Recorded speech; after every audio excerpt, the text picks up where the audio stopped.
मूल प्रश्न है कि क्या हमारी आंख गरीब आदमी की मुश्किलों से, उसकी दुश्वारियों से नम होती है आज भी? यह ड्राई आई सिंड्रोम हो गया है। कंप्यूटर में जो लोग ज्यादा काम करते हैं उनकी आंख में ड्राइनेस आ जाती है, फिर डॉक्टर कहता है ये ड्रॉप डालो। क्या राजनेताओं की आंख में नमी है? और अगर आंख में नमी है तो हमको बोलने की जरूरत थोड़ी ना पड़ती, बेट घट गया होता।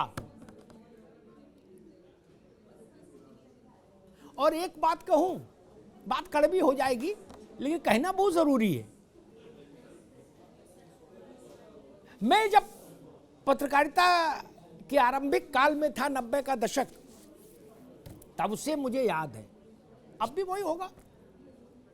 नेता कहीं जाते थे ताहिरा जी, तो उनका साजो सामान व्यवस्था क्या होगी वहां और रास्ते में क्या व्यवस्था होगी, इसका फैक्स जाता था 2 पन्ने का, 3 पन्ने का।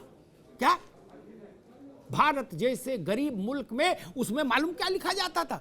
मैं नाम नहीं लूंगा वरना मैं बेढब आदमी हूं, नाम भी ले सकता हूं। बड़े पुराने नेता अब वो हैं नहीं तो काहे को फजीयत कराऊं उनकी। अंजीर का जूस लेते हैं शाम को 3 बजे, बताइए अब दिव्यापुर में अंजीर कहां से आए? अंजीर का जूस पियोगे और कहोगे कि गरीब के लिए दुखी हूं। क्षमा करो प्रभु, क्षमा करो देव। है कभी आप ये नहीं सोचते कि आपके कुर्ते पजामे में जो नींबू काट कलफ लगा है यह भी महंगाई का एक कारण है? कभी सोचा है? ये संपन्नता कहां से आती है? ये संपन्नता कहां से आती है? क्या राजनेताओं की में विधायक, सांसद छोड़ दीजिए और मंत्री, उनके अलावा किसी की तनख्वाह तो है नहीं, और सबका पेशा समाज सेवा कागज में। जैसे हम विक्रम टेम्पू में नहीं चल सकते वैसे आप लोग प्रभु जहाज में चलते हो। टिकट का पैसा कौन देता है? कहां से आता है? चंदा तो कोई नहीं देता, ये तो हमको बताना नहीं कि चंदा से होता है ना। चंदा तो गांधी जी के बाद से किसी ने भारत में दिया ही नहीं। गांधी जी के समय में 4 आने वाला सदस्यता अभियान कांग्रेस के चला था, उसके बाद कोई चंदा नहीं देता। जिसको चुनाव लड़ना होता है वही चंदा जमा करा देता है सबका। ताहिरा जी गलत तो नहीं कह रहा? बिल्कुल सही। कोई चंदा अपनी जेब से नहीं देता भैया ना। आपको वोट भी दें चंदा भी दें, ऐसा काम कौन करेगा? इसलिए मुझे कई बार आपकी उस पर शक होता है कि आपका मंतव्य ही नहीं वो जहां होना यह चाहिए, जहां गरीब की आंख का आंसू गिरे वहां सत्ता की हथेली हो। लेकिन हथेली हो कैसे? तमिलनाडु वाला कह रहा उत्तर प्रदेश में तेल का दाम क्यों नहीं कम हो रहा, उत्तर प्रदेश वाले कह रहे बंगाल में क्यों नहीं हो रहा, बंगाल वाले कह रहे बिहार में क्यों नहीं हो रहा। अरे चाचा अपने अपने यहां तो करो, अपने अपने यहां तो करो ना। अपने यहां से क्यों नहीं शुरुआत कर देते हैं आप? ममता दीदी कर दें तो उनकी बल्ले बल्ले। शेष भारत छोड़ो, बंगाल में तो राहत हो। नहीं, जीएसटी काउंसिल की 2 बैठकें हुई, इस विषय पर चर्चा तक करने को राज्य तैयार नहीं कि तेल को जीएसटी में ले आए। देखना पड़ेगा।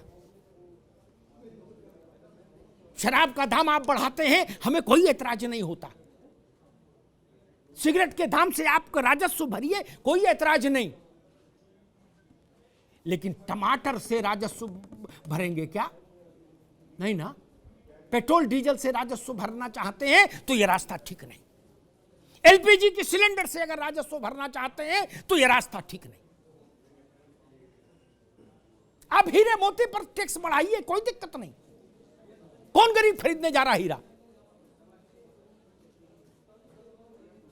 कोई दिक्कत नहीं। और दुनिया की तमाम चीजें हैं जिन पर आप टैक्स बढ़ाइए, जिनका उपयोग भारत की केवल 2-3% आबादी करती है, बाकी नहीं। लेकिन मुश्किल वहां खड़ी हो जाती है जब 100 रुपया किलो टमाटर मिले। औसत हो जाती है। जब 55 रुपए लीटर दूध हो जाए, क्या करे आदमी? अरे दूध नहीं पिएगा, चाय तो बनाएगा, उसमें ही ब्रेड डुबो के खा लेगा। और एक अंतिम बात कह के बात समाप्त करूंगा। दीनदयाल उपाध्याय हो, लाल बहादुर शास्त्री हो, बहुत सारे राजनेता हुए जिन्होंने कहा कि भाई गांधी जी उसके मतलब पहले वो हैं प्रतीक पुरुष भारत के, उस सिलसिले में जिन्होंने कहा कि वाणी की जरूरत नहीं, मेरा आचरण ही बताना ऐसा होना चाहिए कि वो संदेश दे। जरा गौर करके देखिए, जो भव्यता राजनेताओं के जीवन में है वो किसी ननकू रज्जाक की जिंदगी से मैच करती है क्या? क्या देह की गंध मैच करती है? नहीं। वस्त्र मैच करते हैं? नहीं। सोच मैच करती है? नहीं। चप्पल जूता मैच करता है? नहीं। मकान दुकान गाड़ी घोड़ा? नहीं। वो दूसरे लोग के, ये दूसरे लोग के। धन्यवाद।